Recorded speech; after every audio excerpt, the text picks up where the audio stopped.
In this video I'm going to show you how to make this really useful tote bag. Now on the front of the bag I've got my felt chicken applique. On the back of the bag is a zipped patch pocket, and on the inside of the bag it's fully lined, and we've got a divider which is a zipped lined pocket as well. So it's quite a long video, it's a bit of an epic this one, but I'll take you through lots of details on how to construct it. Just to mention, chicken applique, we like our chicken applique, is available to download on my website, and it's in the form of a decozy, and there's lots of more projects on there as well, like for instance the doggy face messenger bag and my kitty cat child's apron as well. But have a look on the website, details on your screen, and meanwhile let's get on the task of making my bag. So I've cut out all of my pattern pieces and I just need to arrange them on the front of my bag and make sure that they're going to sit in the centre.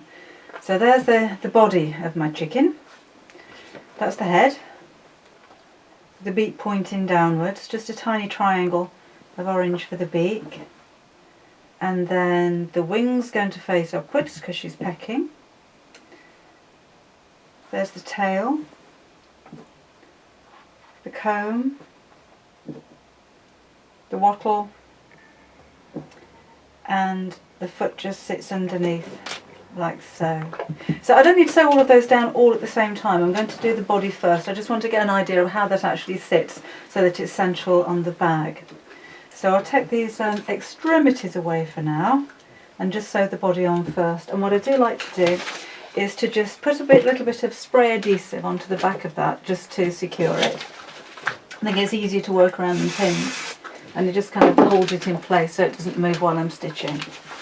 Okay, so that sits right in the centre of my bag, and I'm just going to use running stitch with embroidery thread. Embroidery thread, if you didn't know, normally comes in strands of 6, and I'm just going to use 2. So from one length of thread I'll be able to get 3 lengths of thread from it, if that makes sense. So just be careful as you undo this, because it does, as you can see, knot very easily because it twists. So just keep pulling it and it should come undone. And I'm using red, but you can use any colour you like. I just think the red stands out well. So I need a needle with a thicker eye, so I can get both of those strands through. It's like looking in a mirror, isn't it? I know. Okay, so a knot on the other end of my thread. And then starting from the back, I'm just going to take a running stitch all the way around about an inch from the edge. Okay. Now I don't know about you, but I don't mind the stitches being uneven. I think if they were perfectly even and all uniform in size, it'd look like you've bought this or you've machine sewn it. So I try to keep them as even as I can, but I'm not too worried if I go off a little bit. And again, if you wanted to use a blanket stitch or an over-edge stitch instead of a straight stitch, then you can. But a straight stitch is really quick, and particularly if you've got youngsters that are going to be making up the applique part of the bag, it's something that they can get finished really quickly as well. Now I've used felt. You can use a cotton fabric instead if you like, but there's no hemming involved. So I'd suggest that you use something like Fray Stop, which is like a clear glue that you put on the edge of your fabric and wait for it to dry, and that'll stop it from fraying. So if you did want to use cotton, you've got some pretty prints that you wanted to use, then of course you can do. But all I'm going to do is piece these together, sew around the edge of each one of those as I build it up, and then we'll come back and do the eye and the corn, which is actually little French knots.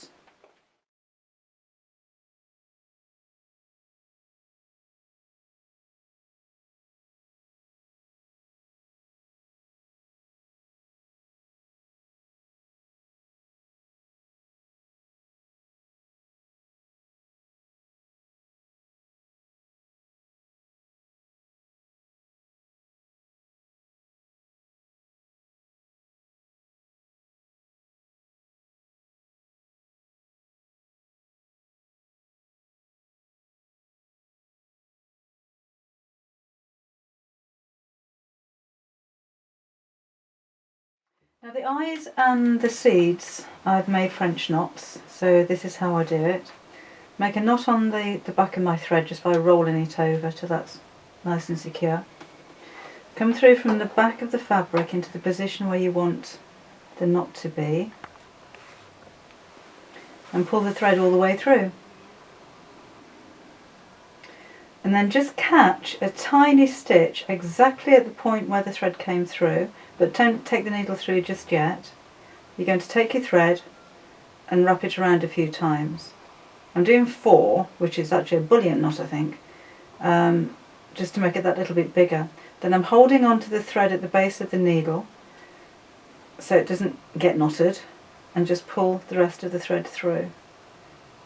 And that should form a little raised knot. And then finally take your needle again, straight back through at the point where you came through,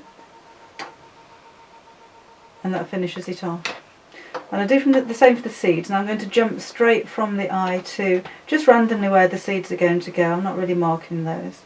So again, tiny little stitch, just a couple of threads of fabric, wrap it around, 1, 2, 3, 4, hold in place and pull back through, and then just pull that to tighten it. And I'm just going to do maybe 4 or 5 seeds because this has been a very hungry hen. Take it through, wind it around. And this is the kind of embroidery stitch that you'd use in the centre of flowers, or if you're making toys maybe for eyes. And it makes a very pretty kind of filling stitch if you've got a large area of fabric that doesn't have any pattern or print on it and you just wanted to add a little bit of texture. So we'll just do one more and then we'll start to make up the bag. Little stitch, round a few times, hold in place and pull through.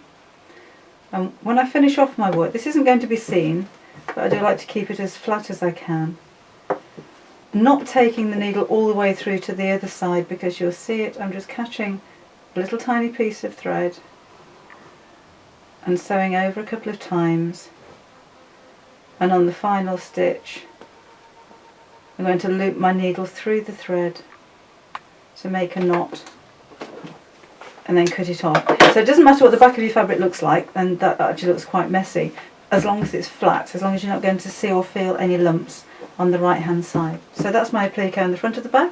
Now it's time to put the pocket on the back of the bag.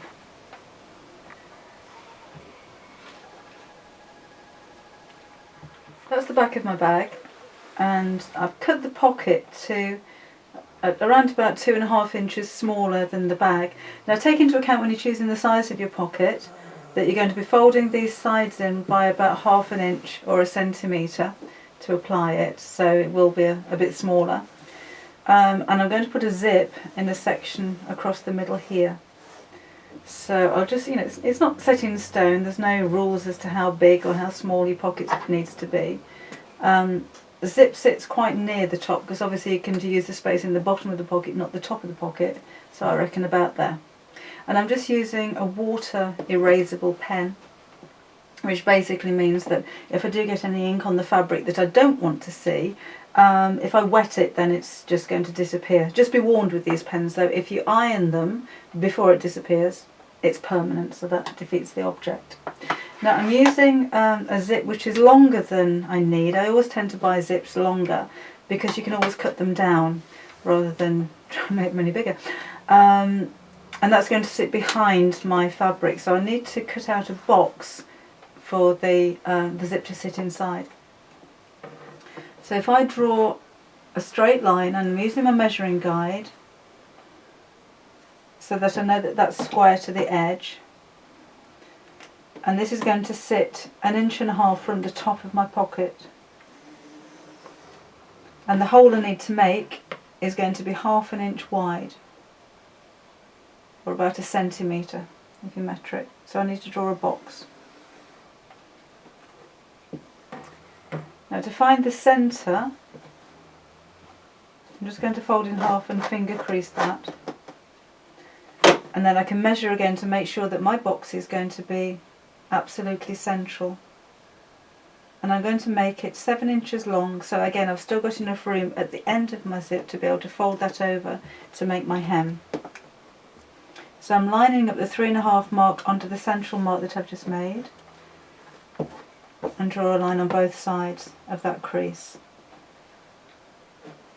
So I've got a 1/2 inch wide by 7 inch long rectangle right in the centre. What I'm going to do now is cut straight down the middle of this, but not right up to the edge. I'm going to make a V shape into the corners, and that'll help to stop it fraying.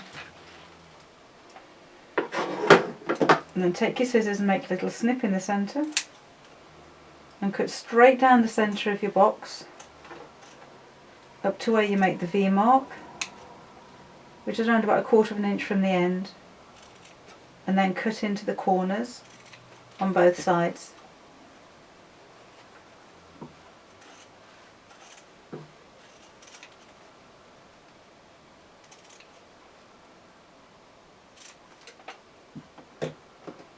And then I'm going to take this to the ironing board and carefully fold the rectangle back against the line, so I've got an open, like a pillar box shape.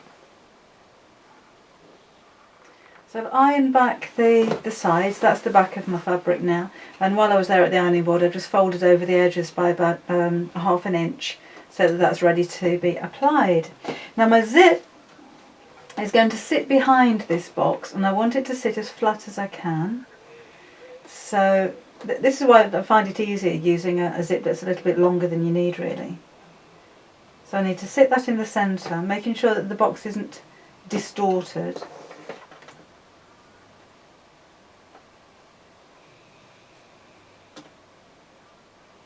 And pin it.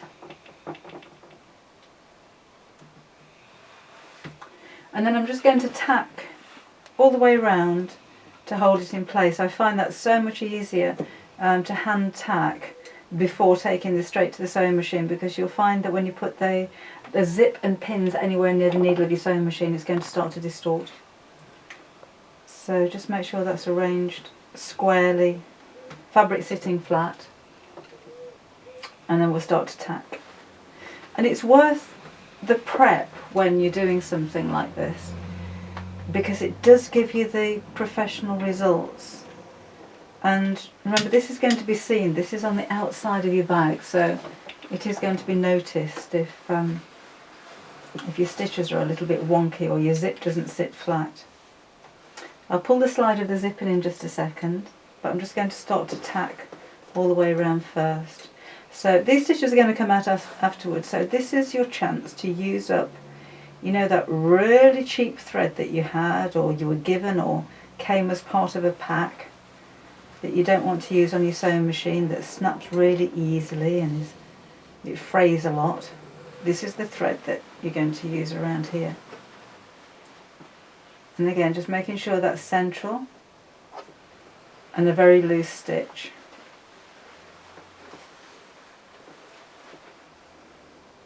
And when we're finished, we'll take the pins out, put the zipper foot on the sewing machine, and sew the zip in properly. I'm just going to cut back the ends of the zip now. So I've used a nylon zip, so it has a coil as opposed to teeth, which means that you can cut straight through them, which I find is handy. And then I've put the zipper foot on my sewing machine, and I'm simply going to sew all the way around. If you're not too confident about sewing straight, then use the same colour thread as your background fabric. But I think if you keep it nice and slowly, and quite close to the edge, you know, around about 1 millimetre or 1/8 of an inch, you should be fine. So if this were pinned, this is where the stitches will start to distort now, so that's why I think it's important to take the time to actually hand tack before you commit to your sewing.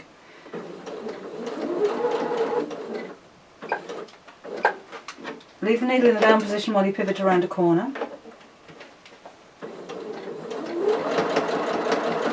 And then back down the final side.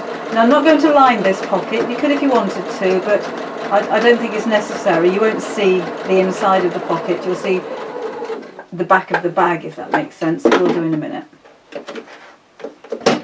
Around the second corner.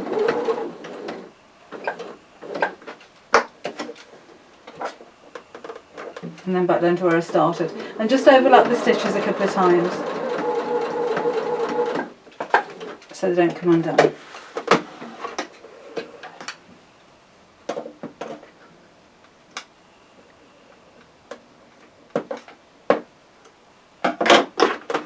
Like so. And then take out your tacking stitches with your quick unpick.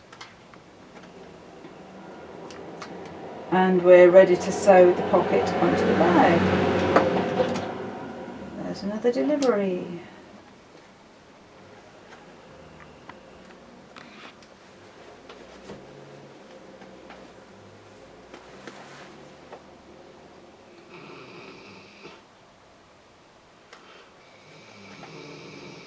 Okay, I'll unpick the rest of those stitches later. I don't think you need to sit and watch me do that. So this goes now onto the back side of my bag, and I want that to sit in the centre, so again I'm going to fold in half and just crease that centre line with my fingers, fold in half on the back of the bag,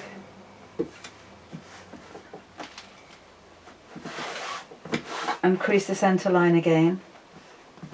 So now I can make sure that my pocket sits right in the middle of the bag. Remember, I've already pressed under the edges, so I'm just going to fold those under now and pin, and then we'll simply top stitch this all the way around to attach the pocket. So making sure the corners sit nice and neatly without the underside showing through.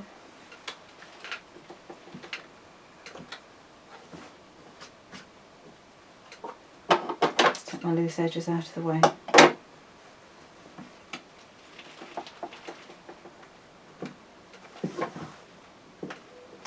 Into that corner again.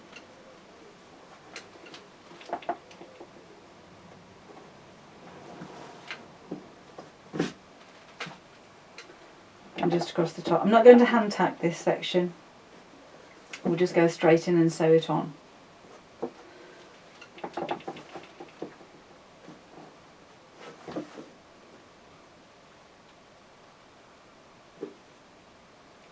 Just knitting off that corner, because remember again, this is all going to be seen, so it's worth the preparation.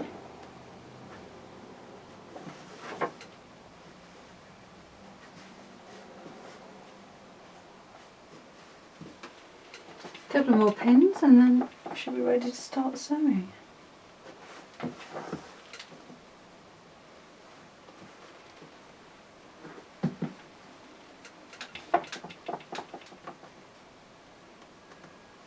Yeah.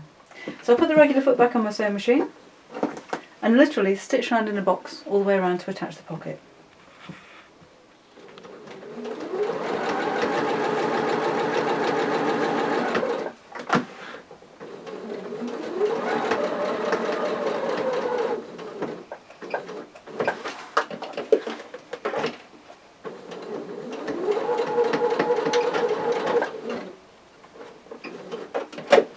There. So I've sewn my pocket all the way around, that's the back of my bag. Finished. I've taken out those tacking stitches as well. So again, I haven't lined the inside here, I don't think it needs it, because when you open the pocket up, there you can see the back of the bag anyway. And that's a nice deep, useful pocket on the back of my bag. So that's the front of my bag and the back of my bag finished. I'm going to put these to one side and we'll start working on the dividers. So the front of my bag and then the back of my bag with a pocket on it. For the divider, I'm going to have a pocket in the centre that has a zip on it. So I've cut my fabric to the same width as the bag, but this time the length is a little bit shorter because I want that zip section to sit inside the bag. So it's around about 1.5 inches shorter than the rest of the bag. And I've got two pieces of fabric where the zip's going to sit in the centre, so that's the front and the back of my bag as I look inside. But this pocket is going to be lined, so I'm lining it with a spotty fabric. So basically I need to make sure my fabric's the right way round. That'll be the bit that I'm going to see on the outside of the pocket. Make sure the fabric's facing each other if it does have a pattern on it like this. And my zip's going to sit down the centre, and again I've bought an oversized zip because I find it easier to cut down. So I'll need to sew the zip face down, firstly onto the front side. So I put the zipper foot back onto my sewing machine again. I'm not going to pin this time, you could do if you're not very confident, but for speed's sake we'll just get on and start sewing this one. So line up the edge of the tape of the zip with the edge of the fabric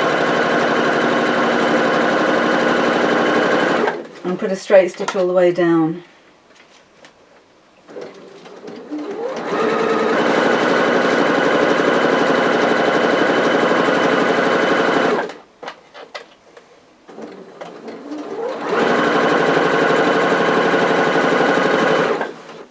And this is another reason I find it easier to have my zip tool on, because the slider at the moment is out of the way, so I know that my stitches aren't going to distort.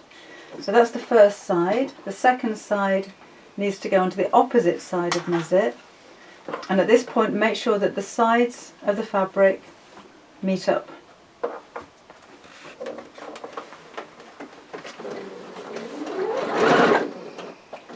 And again, just lining up the edge of the tape of the zip with the edge of the fabric.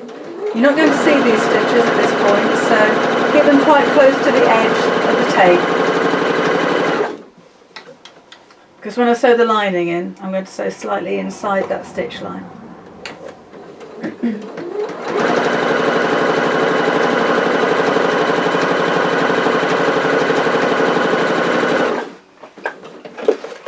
Okay, so that's how we're looking at the moment. And that's how the pocket's going to sit on the inside of my bag.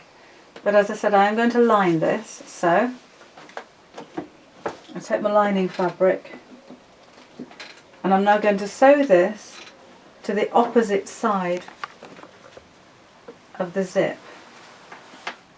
Okay, so just make sure that right side to right side, that you've got the right sides of the zip together. Do you find it easier to lay this out like so? So that's how the lining is going to sit. If I flip it over at this stage, then I know that that's the right side of the zip to sew it to. And again, if you wanted to pin that first, then you know that you've got everything facing the right way. And do keep your iron on at all times, because you'd normally press this before you start to sew. So line up the ends of your fabric, as in this section here. That's my first stitch line. I'm going to sew slightly inside here. So on my machine I can move the needle over slightly.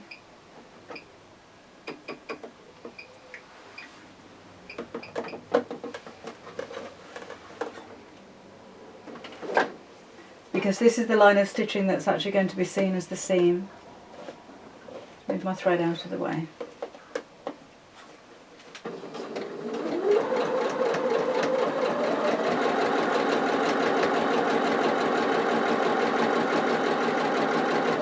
Now I'm using this stitch line as a guide to sew. You can actually feel and you can see where the teeth of the zip are. So you could use that against the side of your foot, if that makes it easier to get a straight line.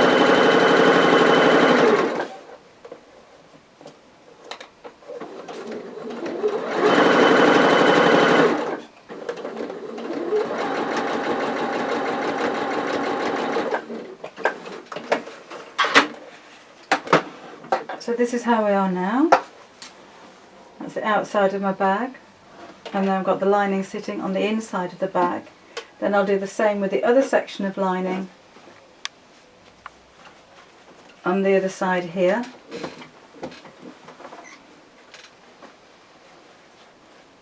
Making sure the right sides are together. And again, making sure this side's lined up. You can trim this down a little bit afterwards because sometimes your fabric does tend to grow a little as you're sewing. Just move the slider out of the way.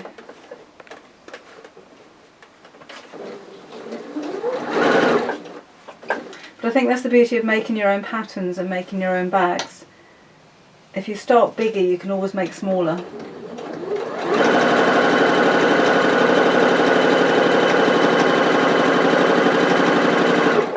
And there's nobody that's going to say, oh, you got that wrong. Okay.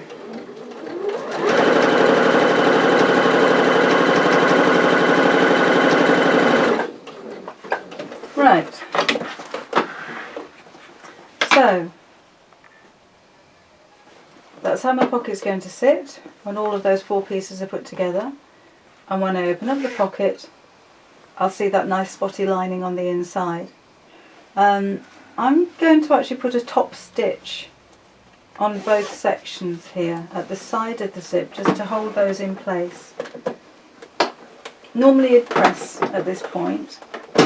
I'm keeping my zipper foot on, making sure that both pieces of fabric are pulled away from that zip, and then just top stitch to make neat. So I'm not pushing and pulling the fabric through, I'm literally pulling it apart from the zip.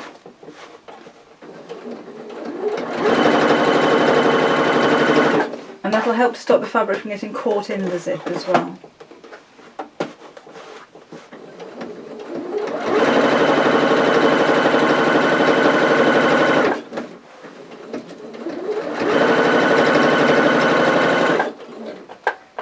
And then I'll do the same on the other side. You can see how it's sitting flat already. It looks so much neater and gives a more professional finish to your work.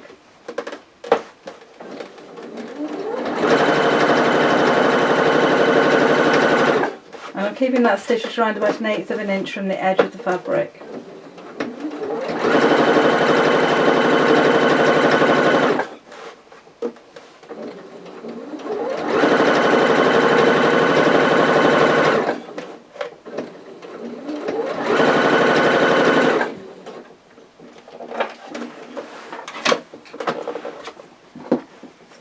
So that's now how our pocket's going to look. So I'm just going to repress that and so that everything sits nice and flat, and then we'll start to put the dividers in the side.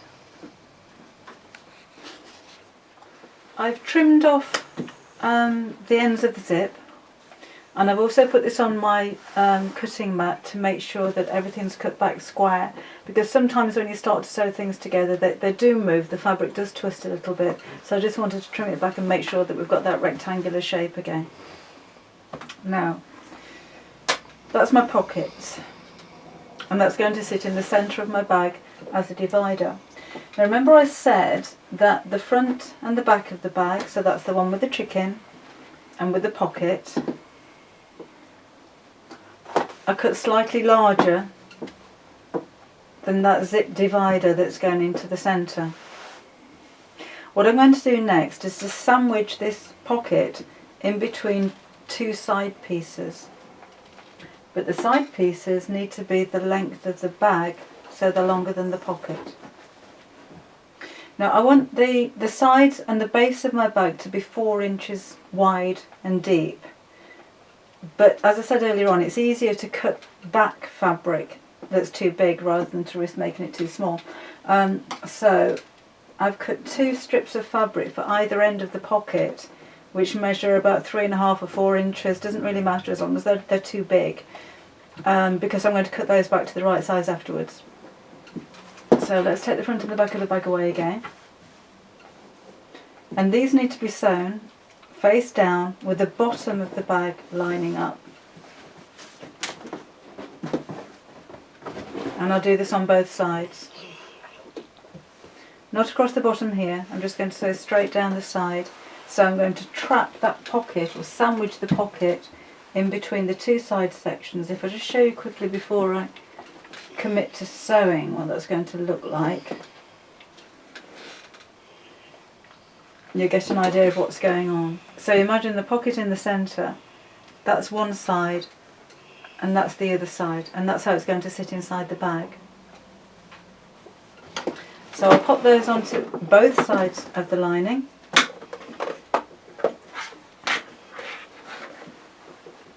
And I'm using about a 1/2 inch seam allowance. Always back tack, always go backwards before you start going forwards, because that can help to stop your stitches from coming undone. And I'm going to do that over the top of the zip as well, because if there is any pressure it's going to be where the zip's done up and undone. So just stitch over that a couple of times. And just be careful when you're going over that zip. It's a nylon coil, so it should sew through okay. But it is getting a bit bulky now. Okay.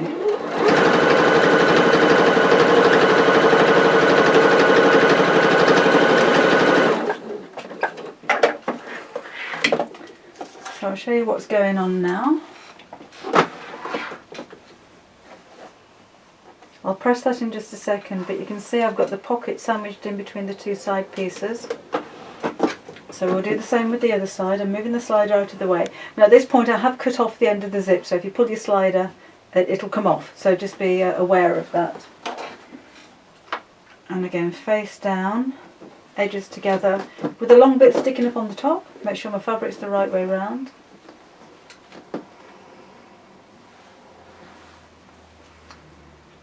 My edges are all lined up.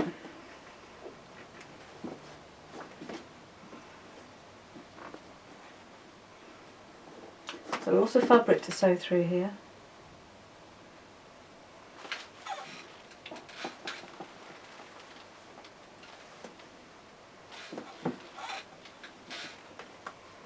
And then we'll sew down that side.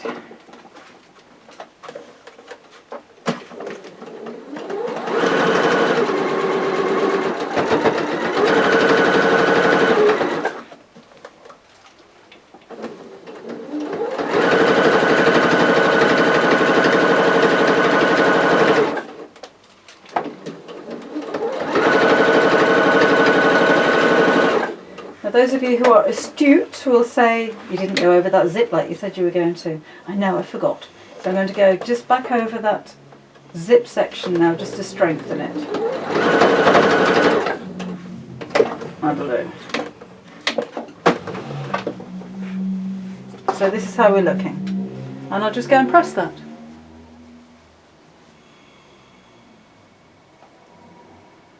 So those are the side panels, all pressed back. The next thing I'm going to do is to put the base on.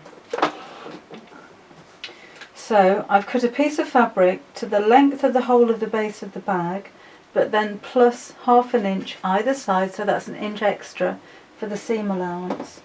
And I've got 2 pieces of those, that's how they are. So I'm going to pin this first, facing inwards. I'll trim off this excess later on and make sure that sits centrally.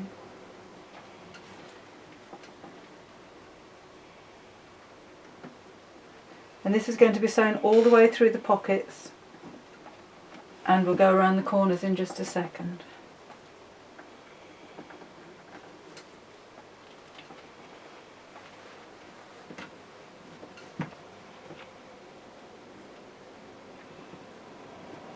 Okay, so I need to start sewing at the seam, so that's about 1/2 inch in. If you want to pinch that a little bit and mark it, then that's fine, but I need to start sewing right in that corner. And I'm going to sew backwards a couple of stitches to reinforce the stitch, and then off we go.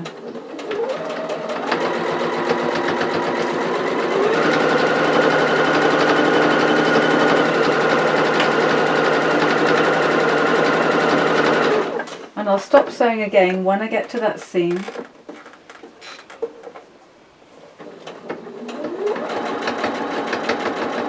So right up to where I've made the crease mark, and then just back a couple of stitches. Now I'm going to make the square of the bag, so that's the side of my bag, and that's the base of my bag. and I need the two to join together. Now I've overlapped the stitches just slightly, so I'm going to unpick here so that my seam meets exactly where I want it to be.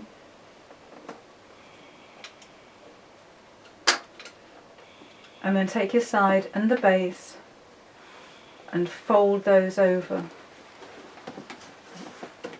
to make a corner.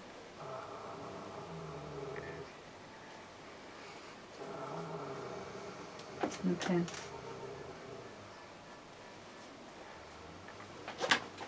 Then I'm going to sew down the side again until I meet that seam at the bottom.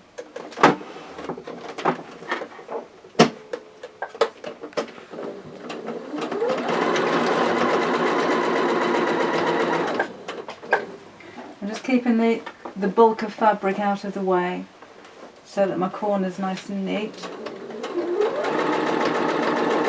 And when I get up to that stitch line again, just reverse.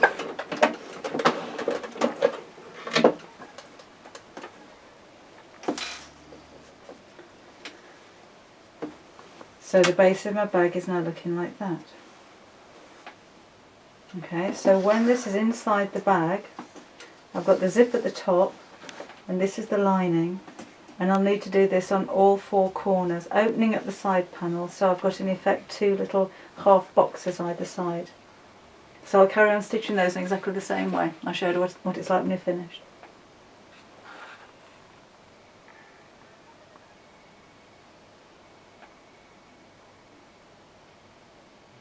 So that's one side of my bag. You can see it's starting to take shape now. So let's turn it around, and I'll need to do the same with the other side of the bag. So I move the first side out of the way. That's the second base of the other half of my bag. So just like with the other side, I'll line this up against the edge, stitch across the side, and then when I open it up I should have two kind of half box sections on either side of the zipped pocket.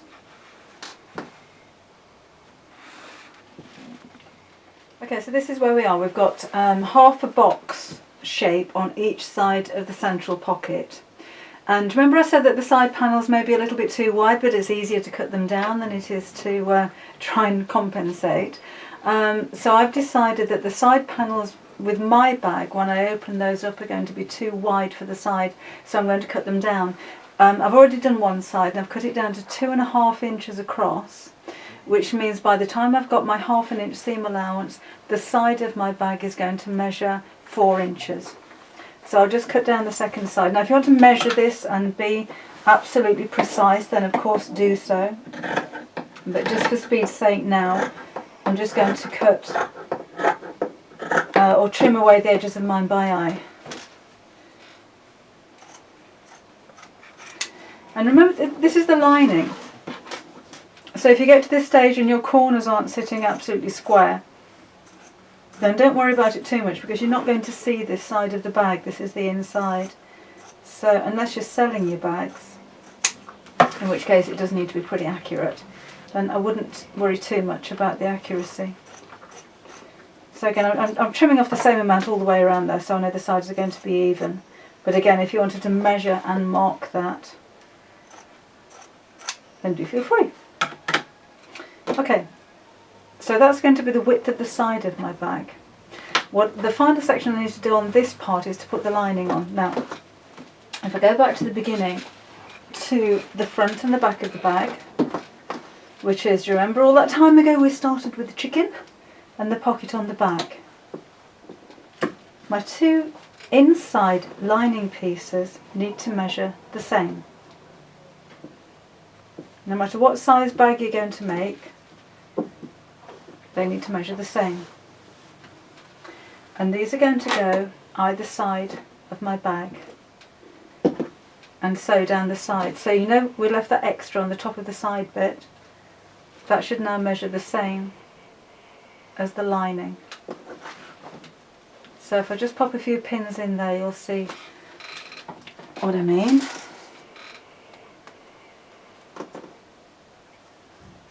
And this is going to be stitched in, or both panels stitched in, all the way around both sides.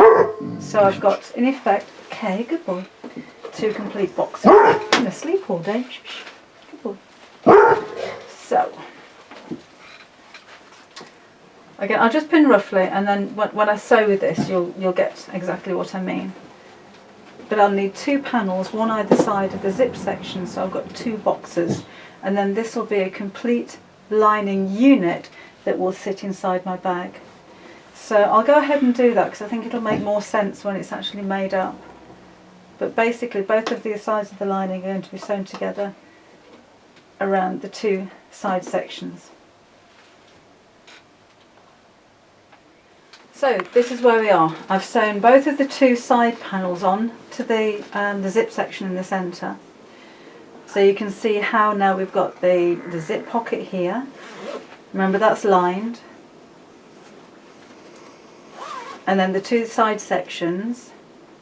And the only extra thing I've done is just to iron over the top. So I've folded the top section back by around about 1/2 inch.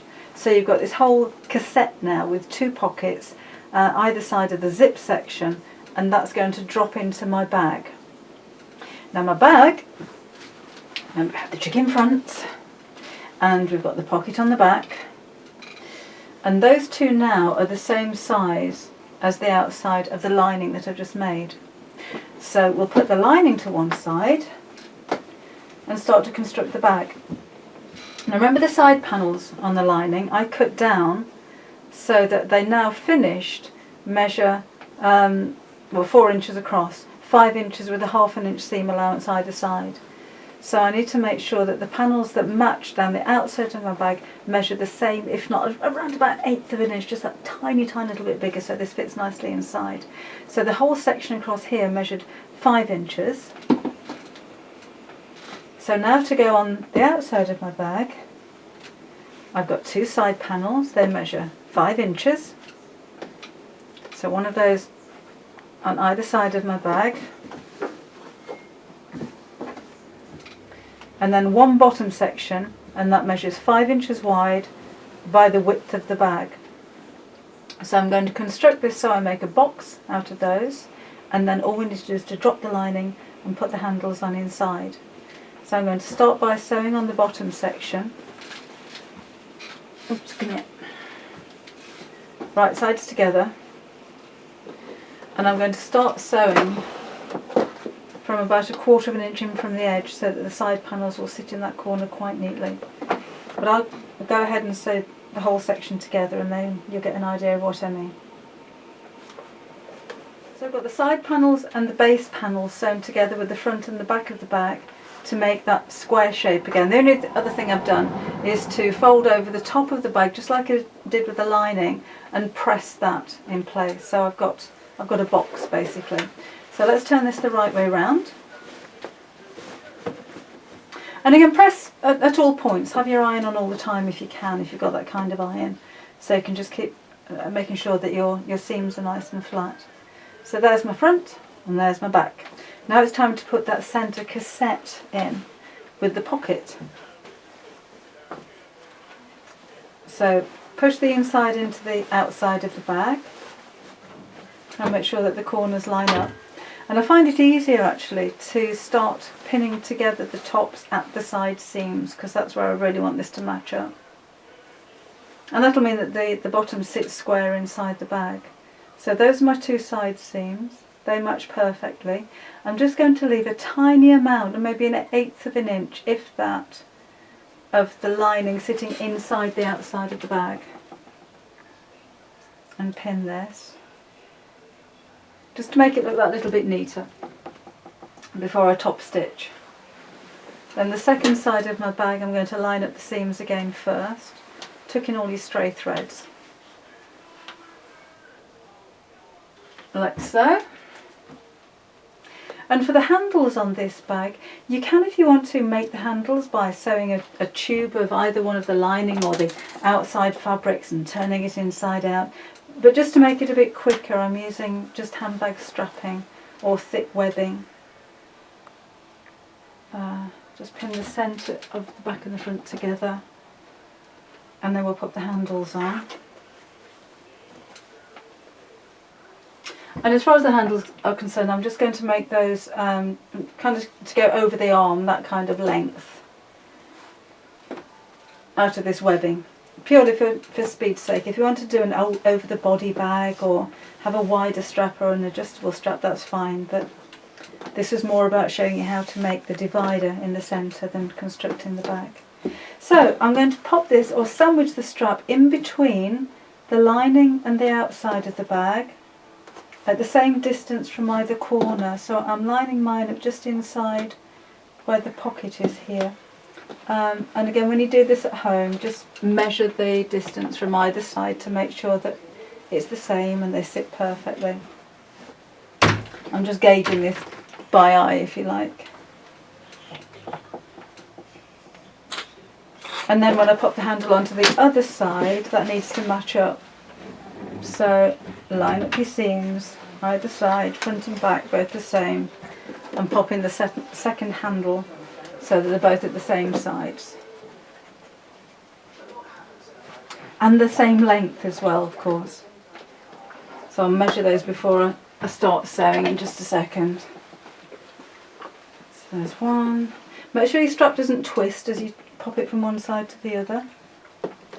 And again, I'll measure those straps against each other to make sure that they measure the same. Sandwiched in between the outside of the bag and the lining. And one more pin, and then we'll start to top stitch. That's my cat having a sneezing fit. That's my dog barking. So now we're all pinned together all the way around. I'll just top stitch that on my sewing machine and then my bag's finished.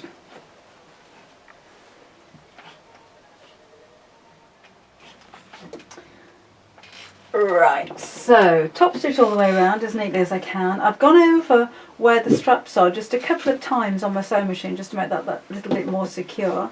And then apart from a press, we're finished with the bag. Now just to mention, if you wanted to put a bag base in there, then do that before you put the lining into the outside of the bag. And if you wanted to put some feet on the bottom, that would be the time to do it as well. So this is quite a soft bag, but you can see we've got our divider in the centre, so one pocket either side, and then that lined zipped pocket for security right there in the centre. And again, this is the type of bag, now you know how to make it, now you know how to construct it, that you could, if you wanted to, put a magnetic clasp over the top, or a button and a buttonhole, or a tie if you wanted to fasten that up.